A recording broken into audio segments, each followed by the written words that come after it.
In Washington, roughly 10% of the individuals facing charges in connection with the January 6th Capitol attack are somehow affiliated with the U.S. military. And earlier today, lawmakers held a hearing hoping to begin answering the question, why? NewsNation correspondent Joe Khalil is live in D.C. So, Joe, we are talking about veterans and active duty military connected to extremism.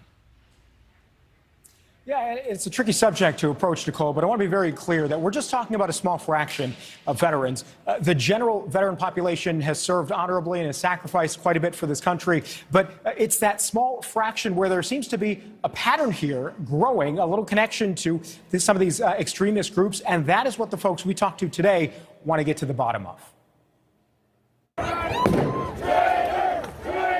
Following the January 6th Capitol attack, hundreds of people were arrested and prosecuted. Among them, a few dozen military veterans, some with direct ties to known right-wing extremist groups. We will stand against it. Today, lawmakers and veterans alike explored the uncomfortable question, why? Unfortunately, a lot of veterans, a lot of military that are transitioning get lost in the cracks, and I think they start reaching out. They start looking for that sense of camaraderie that they missed. They start looking for that sense of mission. Jeremy Butler runs Iraq and Afghan Veterans of America. He says oftentimes extremist groups aggressively recruit vets and active duty military members to add legitimacy to their cause. That they bring sort of an air of respectability or credibility. Other vets say this has been a long-standing problem among just a small minority of the military. For decades, violent extremist groups have sought to infiltrate our military to gain tactical training and access to weapons and explosives. Our job is to protect veterans. Congressman Mark Takano says part of the challenge is isolation,